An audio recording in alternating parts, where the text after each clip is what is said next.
How we doing tonight, Raven fans, Oriole fans? Thank you very much for joining us here on a special, unspecial makeup version of the Ravori Sports Podcast. Like and subscribe to all of our social media content. We're here on Friday night. We missed a week last week. We were supposed to be here last night. I apologize to all of you out there. It just took me longer to put together the stream. It's been a while since I've had to put together like 2 days in a row like that, a whole stream. So after putting it together, it took a little longer than I thought. But we're here now on a Friday night. So we want to thank all of you. Some of you have reached out to me, like where were you for a couple days or whatever. And I just want to thank guys. Thank you for staying engaged with the content. Thank you for watching the Ravori Sports Podcast here. Definitely to August 30th, Maryland football preview. Maryland football preview. We're going to go ahead and have preview the Maryland football season the week before the season starts. This year, Maryland's first game is going to be at Hampton. Malik Washington is going to be a quarterback. A little bit different vibe for the Terps this year. Offense basically returning a lot of players, team returning a lot of players. Do something in the Big Ten, and I think maybe the toughest conference in all of college football, the Big Ten. We'll see. But definitely, too, not just starting zero sum. Malik Washington's looked really good so far. September 6th, NFL preseason predictions video. We're going to tell you who's going to win our division, the AFC North, who's going to win the MVP, who's going to win the Super Bowl. We're going to do our predictions as well, so we're definitely very excited about that. Genesis Notary Services in Facebook, Winchester, Virginia. I'm really excited about that as well. Notary service today, back today, doing notary work. I really appreciate it. All of you out there that have helped support us in this project. So we're thanking you for that. Our flagship, Genesis, our flagship, ravorisports.company.site. So for those of you out there that are looking for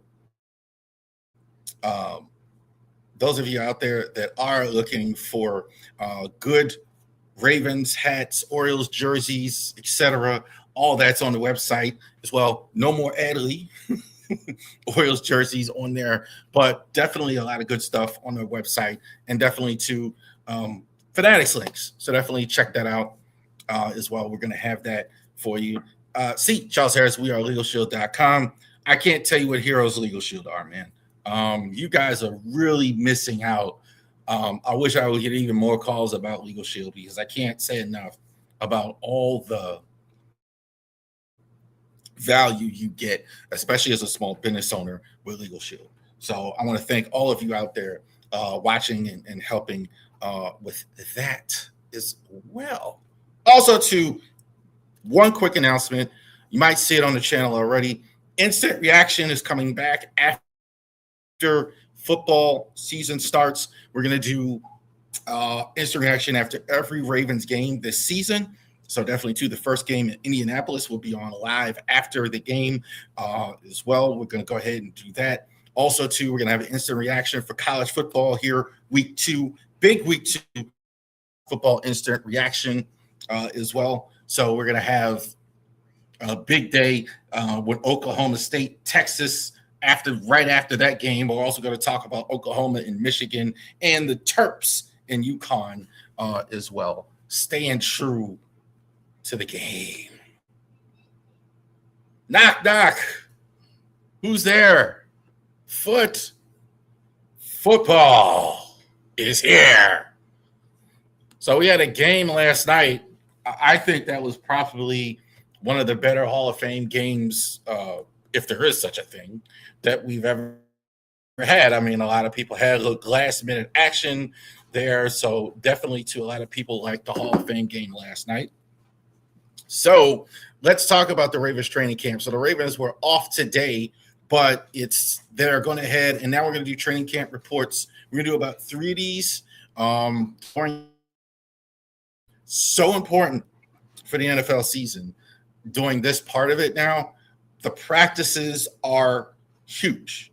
The practices are more important than even the preseason games. With these guys doing practice and these drills and one-on-ones determines how much they play, if they play in a lot of cases. see what they do. So we're going to talk a little bit about training camp reports. We're going to do one of these a week. It's hard to tell with the pads on. Some of this was written also too on the Ravens website and various other sources, just to get that credit. It's hard to tell with the Ravens without the pads that the Ravens starting defensive line has, but the ground game has continued to rack up chunk plays in the run game. Let's talk about the first part of that as well. First of all, the starting lineup that they're talking about, I took it out because it wasn't enough room, but we're talking about Travis Jones, Calais Campbell, and Nami Madubuike. So Madubuike gives me a whole lot that he's not in there. That doesn't surprise me a whole lot. They could be just slow walking him because he was out for so long, or they could just be being extra cautious, whatever it is. That doesn't bother me too much that he's not in camp, that you don't want to work him too hard here early as well. Neither does Calais Campbell. Frankly, he's 40 years old. I don't think they care if he ever sits on the practice field. I mean, what do you need Calais Campbell out there for? More concerning is Travis Jones out here, hasn't really played as well after signing the big contract. A bit of a concern, but again, we're still in the first week. It's still early. Really be concerned around week 3 as far as with guys. Sometimes you don't know yet still if guys are just being held out, if it's practice or whatever, because they're vets, etc. It's still early, so we'll see about that. Quarterback Nate Wiggins came up big on the first series with starters as he fired into the backfield on a 3rd and 2 to stop a quick throw with Zay Flowers and no gain. Zay Flowers, all reports about Nate Wiggins I've seen have been very, very good. Wiggins has been answered the bell. The defense generally has been better than the offense. Again, still early, so don't worry too much about that if you're worried about the offense, etc.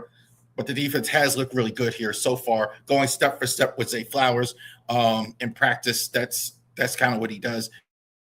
Looking for improvement this year from Nate Wiggins to actually be a Pro Bowl corner.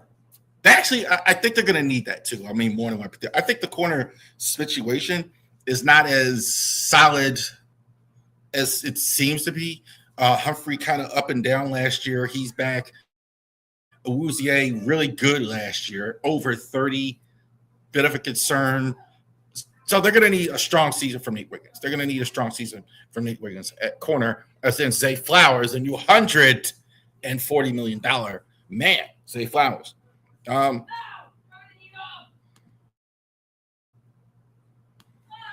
the second series, and this is early week practice here.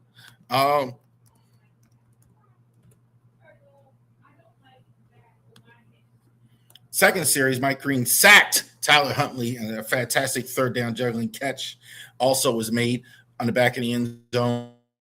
Devontae Walker in the back of the end zone that was negated by illegal formation. Not thumbs up or down for Mike Green here so far. I can't really say it's it. I think he's looked decent. I think Zion Young has been really good in camp, but kind of like thumbs in the middle so far for Mike Green. Not too worried about him. I think Mike Green has all the potential to grow. Great speed. I think he has the best pass rush ability on the team, frankly, outside of Trey Henderson, obviously. I think, or maybe Justin Madubuike, if you want to say him. But I think the potential of him is great. I think he's just got to get a little stronger, do a little better in the run game as well. Tyler Huntley's actually looked good also, too, in camp as well. I think Tyler Huntley should be here. I'm hoping to keep Tyler Huntley as long as Lamar Jackson's here. I mean, I think that just makes too much sense as well. Try Cooper Rush will go in the other direction. They got the extension. Devontae Walker in camp, I think probably solidifying himself. We'll see if he solidifies himself as the 3rd receiver here as well. Tyler Loop under the microscope of the Ravens Saturday practice at the University of Maryland. By the way, a lot of people at the University of Maryland practice on Saturday. Good to see the Ravens with some type of relationship with the Terps as well.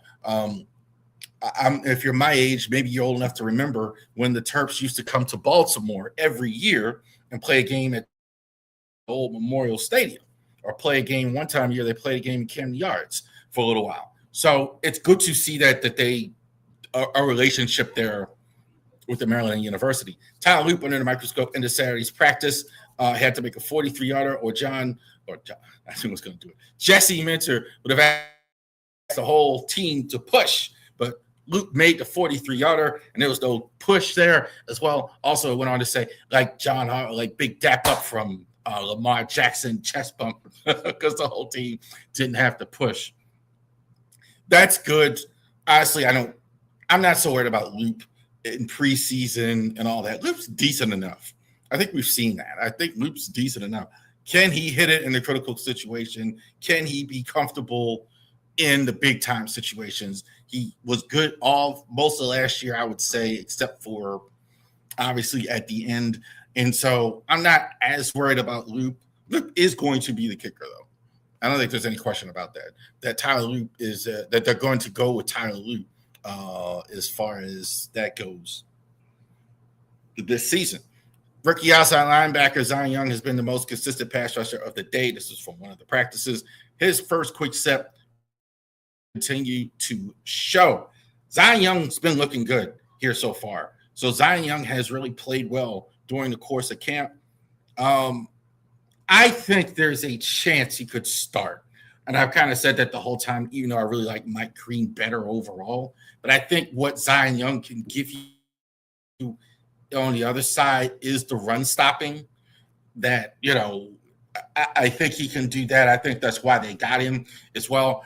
With all the good news about Trey Hendrickson, he's not a run stopper. So, I think we know this. So you get a guy like Zion Young, who's more of a combo guy as well. But he's been looking good on the pass rush early as well. And he may have the inside track, I think, to start when the season starts. It could be him, possibly Tavius Robinson starting opposite of Trey Henderson on the other edge as well.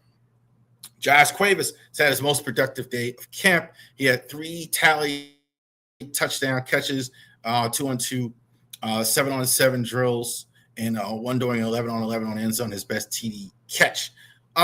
He's been getting outplayed, I think, by Matt Hippner. From everything I'm seeing, Hippner's name has been coming up more as far as getting him a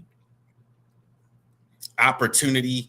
I kind of do think that it is going to be Hippner getting more playing time as well. I think both of these guys are uber talented.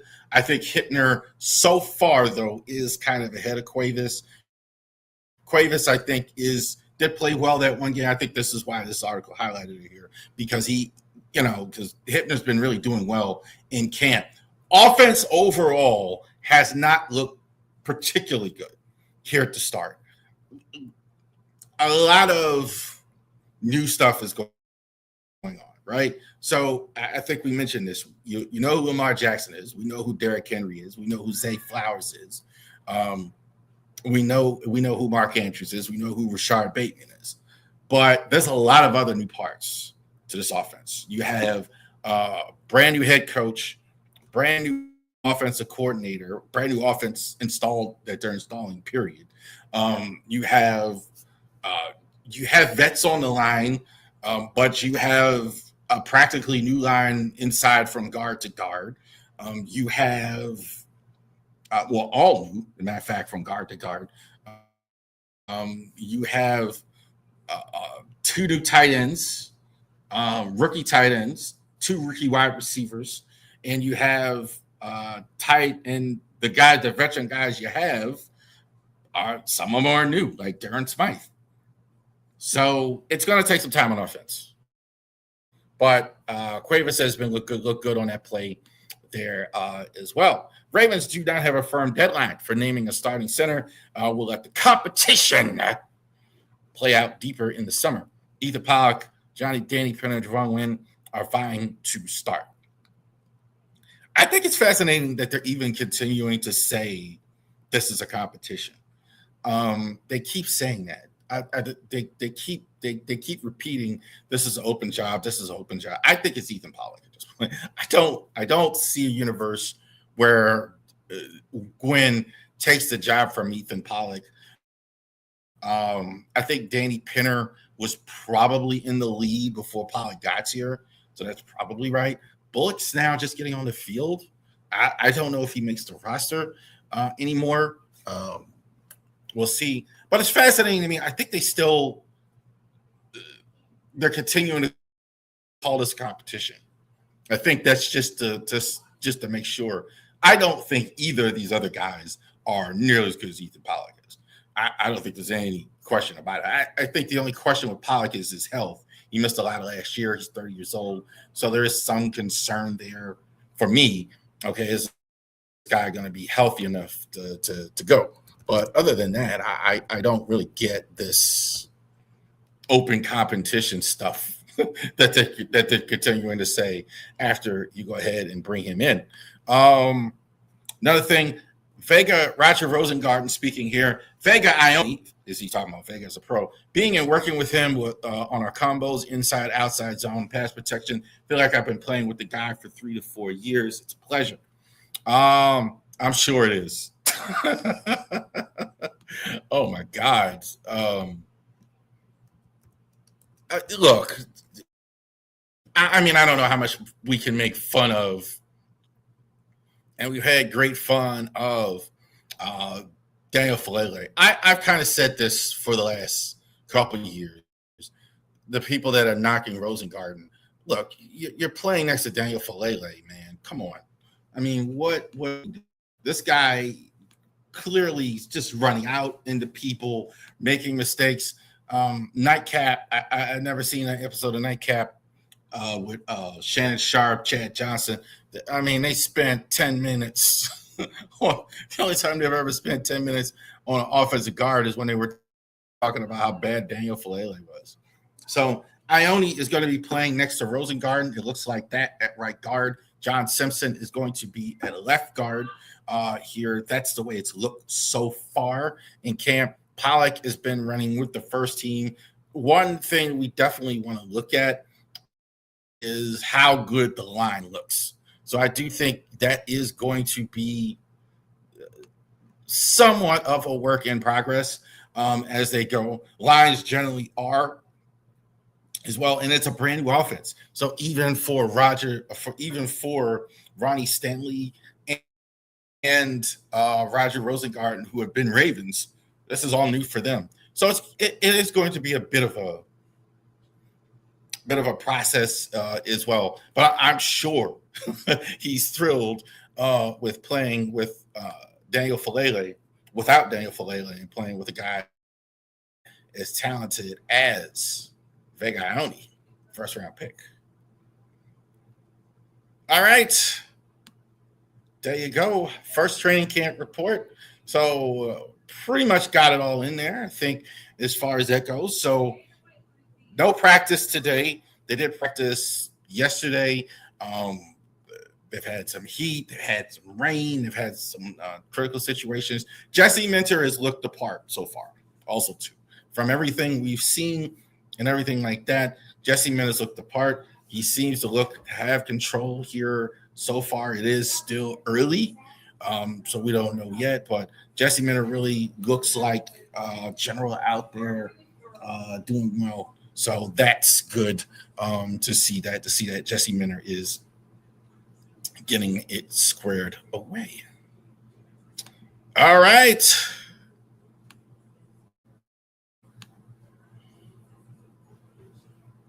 I told the joke. Did you tell them which one would they choose? No, I just did the football because I was doing football. And the joke was courtesy of our daughter here. I like this, all of you out there. What? Go ahead. Hello. There you go. Say hi. Hi. There you go. How many people are watching? We got 30 people in here. Yay! There. And those 30 people, you better like and sub. And she's absolutely right. You should like and tell everybody you know about the Ravori Sports Podcast. All right. So let's talk a little more football. And so we're doing our top 10 list all the way up into the season. So this week was the scheduled week to talk about the interior. So these guys are going to be the guys, your defensive tackles, In some cases, like the Squealers, 3-4 defensive end, those guys, the big guys. These are the guys that are the leading the way in terms of the best inside guys in the league in terms of this. So let's go ahead and take a look at that. Who is going to be top 10 in the NFL in terms of the best guys in the interior? I've been saying this for the last couple of years that we weren't going to have Cam Hayward on this list probably pretty soon, and he's still here. I think he's fantastic. I think he's actually 37 years old now. So that's unbelievable. And I still think he's in the top 10. This guy is a $10 cab ride around him. Definitely still sets the tone for the run defense as well. I do think that the Steelers defense is going to improve this year as well. I think their corners, I think they upgraded at corner in free agency. I think they went out. Joey Porter looked a lot better. They are going to get Jalen Ramsey, I think, back at some point. And I think they're led up front by an outstanding front three. Derek Harmon and Cam Hayward still leading the way for them. I think this guy is still top 10. I mean, he still has to command the double team when you do that. So shout out to Cam Hayward as well. Kind of saying the same thing also about DeForest Buckner as well at number 9. Buckner, I've kind of not quite as long, but he's still I think an elite guy. I think he's probably, you could argue he's the best defender on the Colts, either that or Hot Sauce Gardner. I think definitely too quick off the ball still, even as he gets older. I definitely think he's a guy that is definitely a force multiplier. The Colts, I think, are a bit overstated. I think anybody that's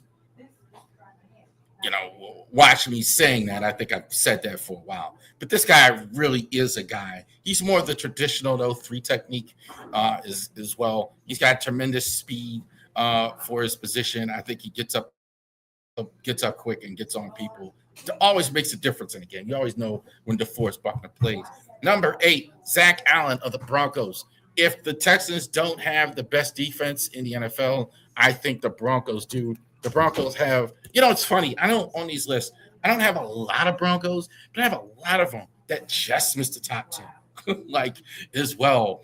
A lot of these guys that are just not quite, they got a lot of guys just like that. Zach Allen did make the top 10 because I think this guy is a huge, Again, quick off the ball, good speed. 6'5", 285 pounds. Had 7 sacks last year. So he's quick inside, able to get quick inside as well. Kind of reminds me of a lot of those years ago, Philadelphia Eagles, speedy inside guys. I think that's what you get with Zach Allen. I think, too, you could also put him outside if he's actually played edge rush as well. I think he's very, very solid. I really like Zach Allen. Number 8 for the Broncos. Number 7, Derek Brown. By far, I think the player on the Carolina Panthers as well. I think without him, they really did down. Definitely, too, you watch them, and there's a huge difference in their run defense without him as compared to when you actually have him. I think his definitely his size is a thing. He definitely is 320 pounds, but he moves very quick. I love his hand placement, good hands as well. He's definitely a complete guy. Kind of like I was talking about the other night with Brian Burns being complete. Derek Brown is complete.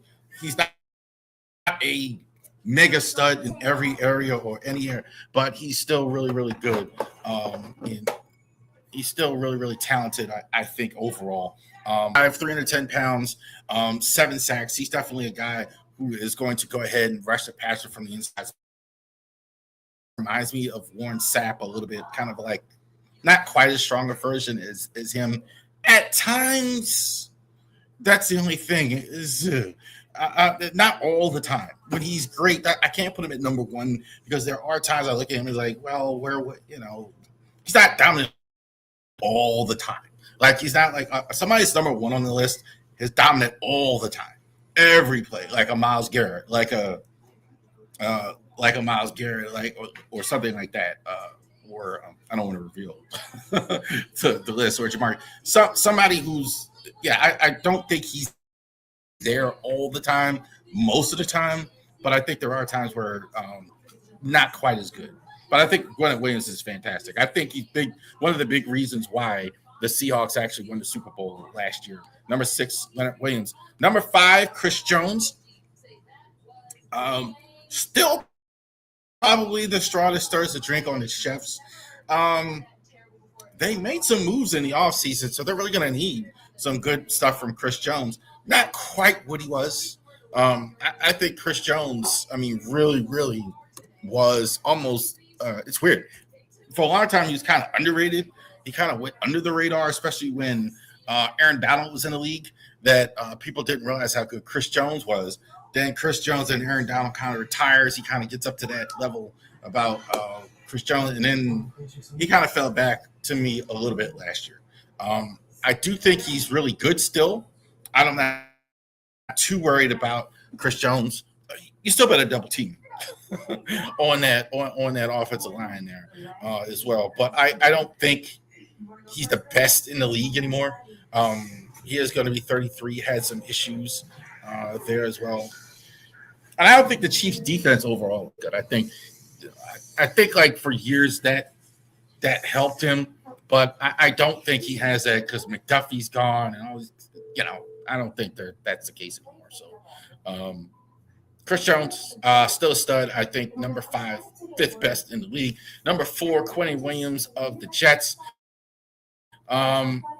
Size matters, guys. This guy is like he blacks out the sun. No question about it.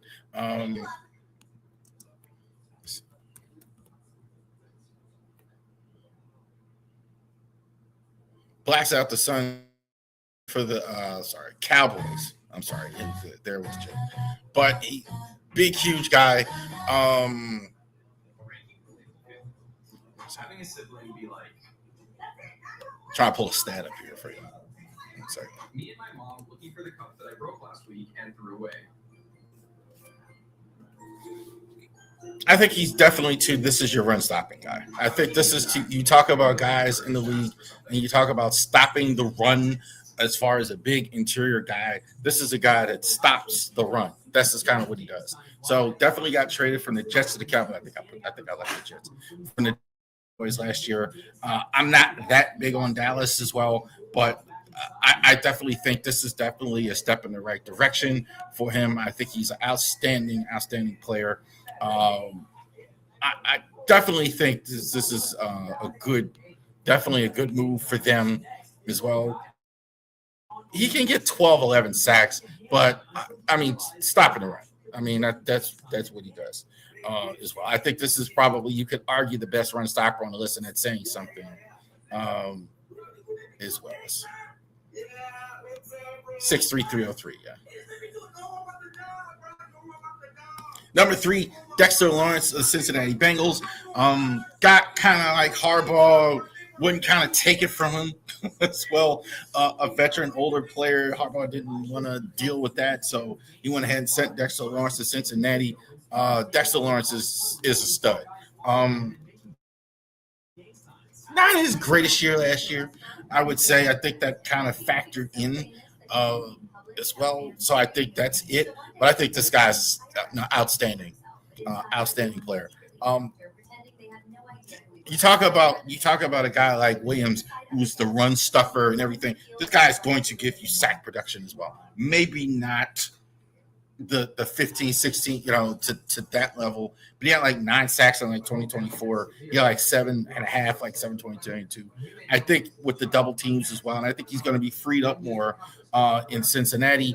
They're going to let him do more of his own thing. So I thought it was good that he actually got out of New York as well, got himself a nice new contract. I definitely think they're going to get their money's worth. The Cincinnati Bengals defense has been upgraded up front. For years, it was a problem. Not anymore. You got Dexter Lawrence here, number 3. Number 2, Jeffrey Simmons of the Titans. Jeffrey Simmons kind of has been top 10 for a while, hasn't he? Right.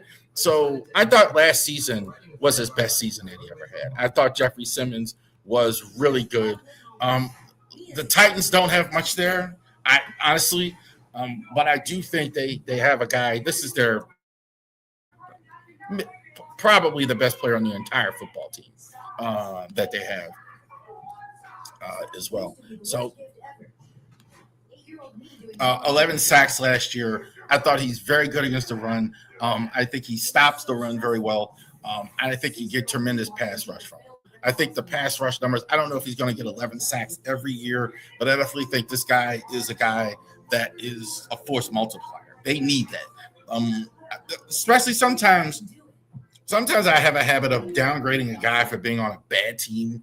I think sometimes when you have a talent like this, he kind of sticks out on a team. Sometimes you can really see the difference when like a Jeffrey Simmons, a Max Crosby, a guy, when you don't have other great players around you, you definitely can see it here. I thought Simmons performed outstanding last year. I think he's going to continue to perform. Number 1, Jalen Carter of the Eagles. Number 1. I think this guy is the best athlete. Total freakazoid as an athlete. You shouldn't be as big as Jalen Carter is and move as fast as he is. I think the only problem with him is the only problem he's ever had is just he's got to get his mind right. This guy, you can't block him. You can't block him. 6'3", 314 pounds. I think he's as quick off the ball as any player in the league on the inside. I think he's got tremendous size. I think he's a tremendous run stopper and a pass rusher as well. I think I think he can beat the double team as good as anybody. Beats the double team as good as anybody. You almost need 3 guys to block Jalen Carter. The only question is, can he put his mind right? He puts it together, and I think this guy's the best. I think he will put it together this year. Number 1, Jalen Carter for the Eagles.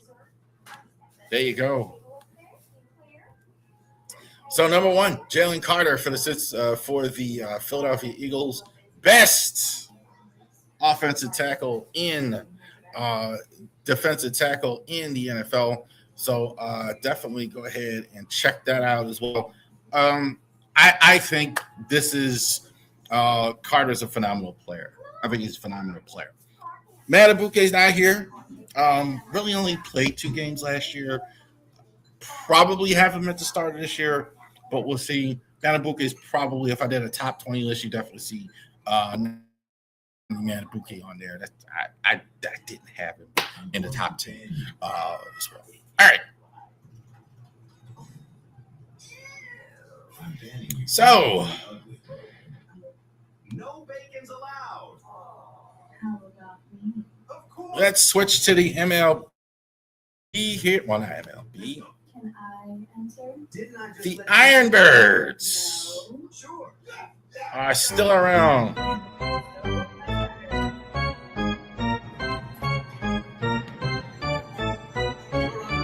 I didn't do nothing.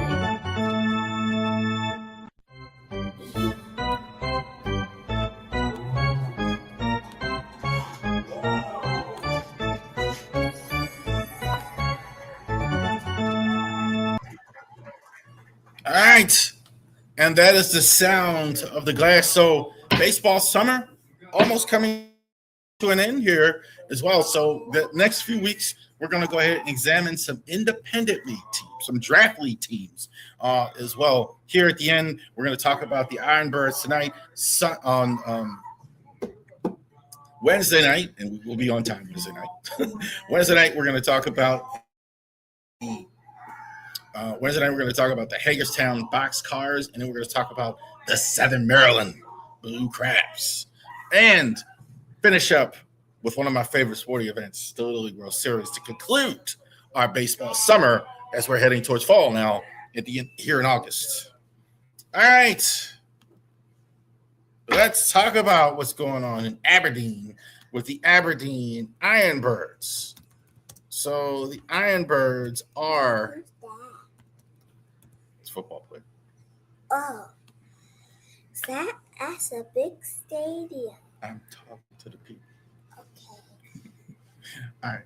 So and she's right. It was a big stadium. This is Ripken Stadium is still around here as well. The home of the Aberdeen Ironbirds, named after the Iron Man Cal Ripken, the franchise named after the Iron Man and the Birds. Obviously, the Birds name as well.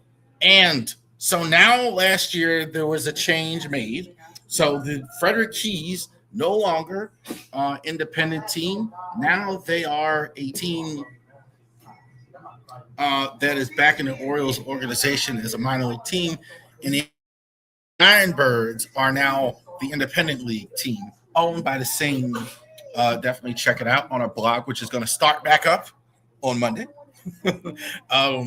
Slater Fuchs own. Thank you for again, Slater Fuchs. Definitely check out our blog and if you're a Ravori Sports conversation with him.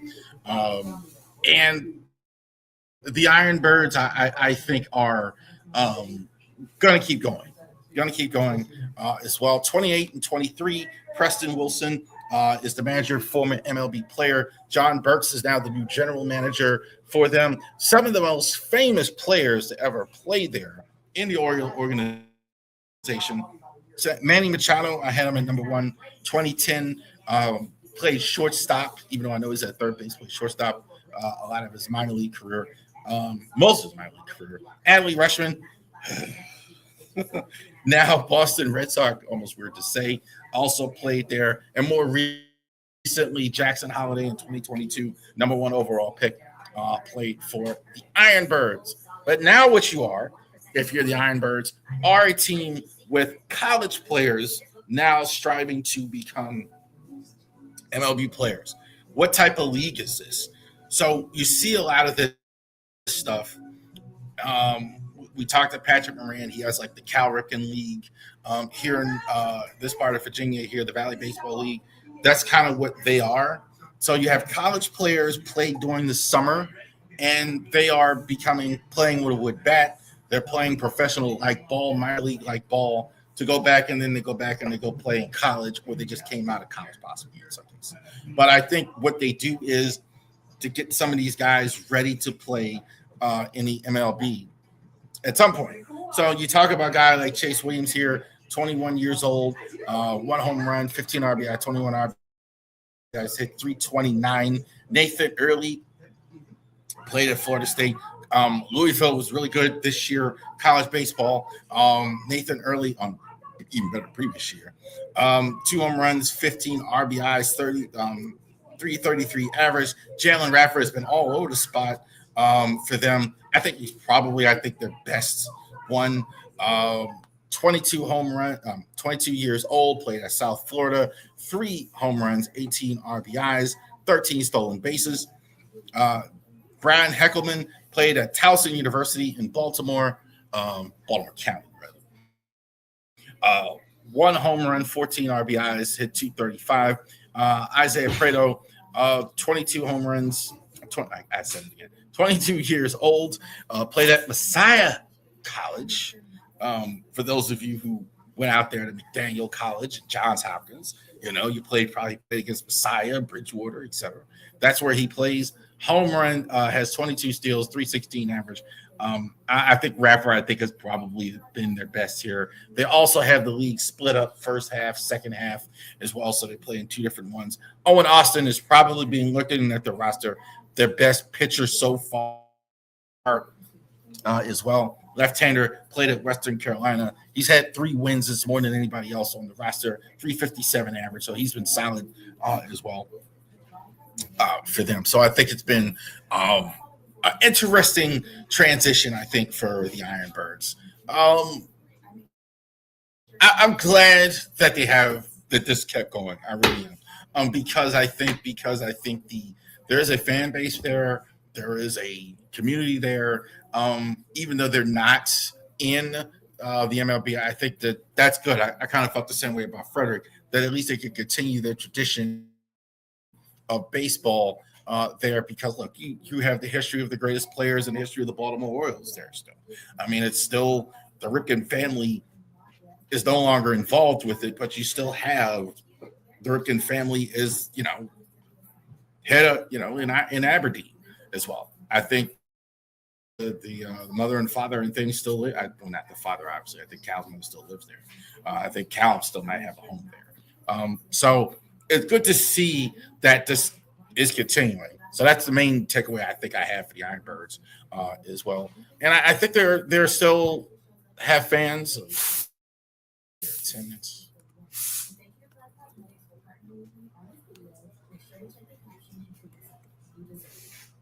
I think they're getting about their attendance did drop in recent years. I think that's why I think that was kind of a reason why the change was made. But they had about 1,600 fans a game. Trust me when I tell you, for a minor league team, for a small team, that's not bad. That's not particularly terrible when you talk about a team of the size of them. That's not a bad thing. So there you go, Ironbirds. Next week, we're going to talk about boxcars. I think you talk about a impressive facility in Aberdeen. I don't think Meredith Park is a gorgeous minor league facility.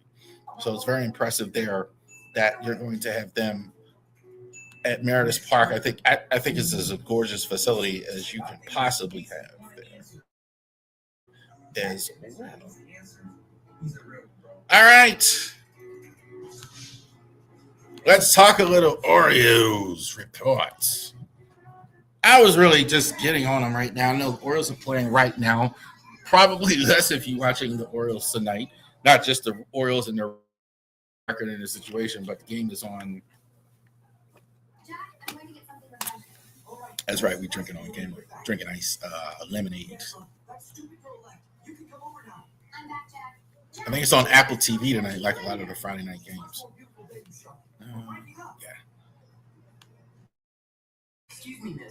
I guess I don't have too big of a problem with Apple TV. It's just I wish it was on a streaming service I actually had. That's kind of the one I've never really got, Apple TV. I don't need to watch Jennifer Aniston or whatever. I don't need to do that, but definitely too. Orioles 1-0 tonight over the Rangers. Lineup looks a little crazy to me lately. A lot of who are these guys? We know who Gunnar Henderson is. We know who Pete Alonso is. Jackson Holliday hitting in the third spot. Tyler O'Neill's hitting fourth. To be fair, better lately. He's got like 9 home runs now, so he's been better lately. But just a lot of just names. Carlos Tavares, like who they got in the Jackson Holliday trade. And I'm sorry, the Rushford trade from Boston. So, again, Baz again, tough luck tonight. Been really good again, and just they don't give him runs. Shane Baz, they're not giving him runs. They're not being productive for him when he's out there. So, all right, so let's go ahead and get it rolling here. Chris Bassett sent on a rehab assignment to Norfolk here. This all happened this week. I didn't unpurposely didn't really talk about it. I think I didn't really see the need to talk about Atlanta and all that stuff because the trade talk was the talk of that and all the changes as well. So Chris Bassett sent to minor league. I think we're definitely going to see Bassett at some point this year. They spent $15 million on him. They're going to use him at some point. I think they're going to go ahead and put him down the stretch. They couldn't move him because he was injured. So I think you'll probably see a little bit more Chris Bassett on the major league team this year. Chadwick Trump, rather. I always want to say his name. Designated for assignment, activated Jake Rogers as well. Acquired Jake Rogers in Detroit from the in exchange for Zach Bainhart. More to come with Rogers, obviously. Trump has been up and down. Typical 4A player. Or guy you'll have it Norfolk, whatever, and play, and then he'll make the roster full if they need him. But yeah. Yamir Galgo is activated from Norfolk, so he's been on the DL for a long time this year. So we're finally getting him in there. And like that, they went ahead and at the time assigned Sam Huff to Norfolk after clearing waivers as well. So they went ahead and again, kind of playing musical chairs with these catchers. but that's kind of the way it's been all year long as well. Acquired Alex Happy, Brock Moore, Harrison Keeling for St. Morris for Taylor Ward. I think we talked a little bit about that already. Hate this trade. Your outfield production has been not good outside of Taylor Wood all season. You haven't produced anything. Even me trying to recap it, like I couldn't tell who the starters were. Like honestly, like like they're all playing like the same amount of time, playing equal. So I think that's weird that so many guys aren't playing, and you trade away your number one guy, and you really don't get anything. Like Happy, maybe like he's going to get you some bullpen innings this year, I think. Kyle Tavares, we just talked about, he's in Atlanta tonight. Christian Franklin, so they're both on the roster as well. He's going to probably be. Well, you don't have Samuel Basallo right now anyway, so I think you're definitely going to see him on the roster. Christian Franklin has made a debut. Recall Cade Povich from Norfolk. Cade Povich looked decent in his first start. I don't know if he's a major league. I kind of think it's interesting to see. I think he's probably better served in the bullpen. I think he's got those Tyler Wells vibes. I think he can help somebody. I think that could be his spot if there was a spot for him going forward. Option Reese Hines and Cody Newer to Norfolk, kind of elected for free agency as well. Alec Hoppy, I mean, we mentioned that, activated from the DL. Option Anthony Nunez to Norfolk. Nunez got off to a great start. Probably maybe he has to wait till 2027 before you really get anything good from Nunez. I think he'll be in camp and has a shot to make it, but I don't know. He's been down a couple of times. Hopkins a decent enough reliever. I think at least serviceable. I no particular problem with that. Getting him there as well. Orioles trade Adley Rushman. In the Adley Rushman trade, the Orioles got Anthony Eddie Ascar, I think. Kyron Williams. Make sure I got it right. Kryson Witherspoon and catcher Carlos Tavares, also in a player to be named later. Always love that player to be named later or cash considerations. Look, Edison, I think, is going to be an outstanding prospect. So I know. We don't want prospects, etc. But this guy is going to be. I think some people believe that this guy is the best prospect in the entire Orioles organization. He's that good of a player. As far as in the minor leagues, he's been really good this year. 1.32 ERA, 4 wins, 94 strikeouts. Really good at Portland, now at Bowie. So I don't think you'll see him this year. Probably, I don't think he's going to stay in Chesapeake long. I think he's going to go to. I definitely think he's going to go to Norfolk at some point, and I think you'll see him there. A lot of people believe now that the Orioles really have a good minor league system, and I would tend to agree with that. I'd absolutely would tend to agree with that. That's not what we want. We want a good major league team. You can't have a great minor league system forever. As well. So I think Witherspoon, not as good of a prospect, but I think he's decent as well. But Edison, I think, is the star short string. He blows away. Tavares, I think, is a serviceable backup. Some people say this trade blew them away. Give me a daggone break with that. You still could have got. I personally, I think you could have got at least one major league player to help. You've got a reliever here or something, but they didn't get that. But again, this is what they got. And I do think some of these guys are going to be good. I think Witherspoon and Edson are really good. Ianson, I'm hoping I'm pronouncing that right, are really good. I don't think there's any question about that as well. Orioles minor league farm system now is considered the number 2 following the recent trade. Again, we don't care. We don't care. we're tired of hearing about the minor league system. And with all due respect to these young guys, I think he might be talented. I think he might play well. I think some of them will be good major leaguers. But again, let's go with the big club here as well. Who's hot? Trevor Rogers, Shane Baz, Pete Alonso. Rogers, I think, has been fantastic this season outside of the middle part of the season. So the first two starts really good, kind of struggled after that. Baz, I think, was really good, really struggled after that. And lately, I think he's looked just about pretty much what we saw last year.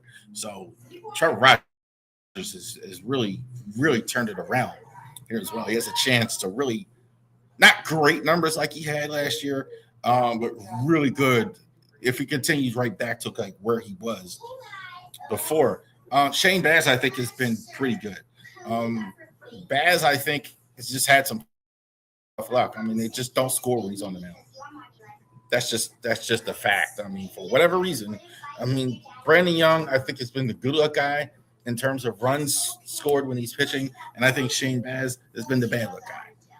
When they pitch, he just doesn't score. Even tonight, up 1-0, they're not giving a whole lot. Pete Alonso, I think, has been the offense has just been abysmal. But Alonso's doing Alonso. I mean, he's giving you the probably the most here as well. Really? Now? Mommy, didn't we tell them what? I'm not in this stream, bro. We need to hit 56 million. Hey, tell everybody in the stream to stop. Who's not here?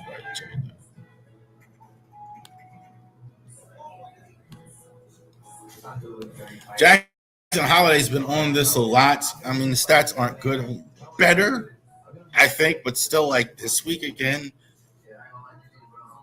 still waiting for Jackson. We're still waiting for him as well. He's got to decide what he wants to be as a hitter.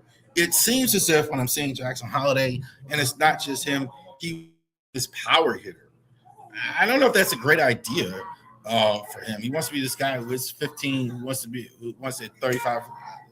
That was a great idea. I think he should be trying to be Derek Jeter. He should be trying to be Wade Boggs, a guy who hits the gaps, a guy who's like this. He's swinging for the fences way too often. And also to Lonnie Tavares and Colton Cowser. Again, I couldn't even tell you what's going on. I mean, these guys just stopped being productive. Colton Cowser was terrible at the beginning of the year. I think he had a stretch there where he was really doing well. And now, again, he's like hardly playing. Same with Tavares as well. They're playing everybody else, but these guys are sitting the bench a lot. And they're not playing well when they are playing. Tonight, we're talking about Texas Rangers as well. Rangers are fighting for the playoff spots as well. I think they actually didn't fold the towel in as well, like the Orioles. Of all these on the mound, and they have always been really good for them. I think that the Rangers are kind of like the Astros, kind of like a falling dynasty, not as good as they were. Some of those guys are still there. I think they may have enough to make the playoffs, and you never know. I think that's kind of what they hope for. And the Minnesota Twins is going to be the series after that. Twin situation is going to be really interesting going forward. They're kind of a team, they're kind of like more like the Orioles. They kind of like a couple times they threw the towel in when you're like 2 games behind. Like they're 57 or 59. This third wild card in the AL is not decided. Like, why are you trying to quit? So I think that's absolutely true there as well with the Twins coming in. And I gotta say, Yernier Cano is player of the week. Offense has been abysmal, I think, as well. The starters have been really good. I think they've been really good. I think Cano's really come around. I think, like, I'm a little surprised I wasn't more interested in him. But I think he's really come around. He's kind of hung around and been really good. No runs in the last week. So I'm very impressed, I think, with him. I think he's kind of worked he didn't even have the management backing from Craig Aberdeen. Like, he was just like never getting used in any high leverage situation. It was always Rico Garcia or somebody else. But Canelo's really kind of worked his way. I think he's probably going to be your guy, I think, in the ninth inning, if there's such a thing for the Orioles right now as well. All right. So go O's. We're O's in the middle of it right now. Right now, I know a lot of you are watching the game as well, keeping up with it. I'm definitely going to be watching here as well. 1-0, top of the sixth as well for the Baltimore Orioles here tonight. 1-run RBI from Kobe Mayo as well, off a hit earlier in the game. Not a lot of activity, not a lot of base running. The offense has just been, you can blame Mike Elias all you want to, and I think he should be gone at this point. I think they just might be waiting to the end of the year. But you can blame Mike Elias if you want to, but you got to hit. The offense has just been terrible as of late, as far as the stats goes. You're not hitting. You're doing better against left-handers, I think, but you're just not hitting. Offensively is letting it down. They did get rid of guys. Some of these guys are gone now. I mean, they did make some trades. But it's going to be very difficult the way the offense will look to make any type of run there as well. Real quick, just want to know, usually I don't have 2 minutes under an hour lately, but definitely check us out, our channel. We're going to be doing some things coming up in the fall. Our instant reactions are going to be live on Instagram for the first time this year. So definitely, too, you can just check it out here, not just on the YouTube page, the Twitter page, the Twitter page, I always forget one of the last stuff. So there we go. YouTube, Twitch, Twitter, Facebook. I mean, I'm sure we're always on there. We're on our Rumble channel. We have a Kick channel as well. The podcast is on there. We're on Spotify, so definitely check us out there. I feel like I'm not even talking about all the channels. Like LinkedIn, we've had a couple podcasts on there. Those are mostly business inquiries. If you want to go ahead and check that out. Our blog, which is going to restart on Monday. We're going to go ahead. We're definitely going to talk about Ravens training camp. I'm definitely going to write about that. So definitely check that out there. I do believe we are going to do this year on Instagram, and also for you in the cult of Apple, we're going to actually have some stuff on the cult of Apple this year. So definitely to Apple Podcasts. We're going to put the podcast on Apple Podcasts, so you can, if you are on Apple Podcasts, the iTunes and all that, you can listen to it there. As well, where all podcasts are found there as well. So Rumble channel, all this stuff. So I've always believed, like, to grow this thing, more people have to see it, obviously, and it has to be in more places. All of you are on different places. So some of you are on, the majority, I would say, is YouTube, Facebook. Obviously, those are the biggest platforms as well. I will not do anything with TikTok. I'm not doing anything with TikTok. I have nothing against TikTok. I'm not. They canceled our YouTube page here.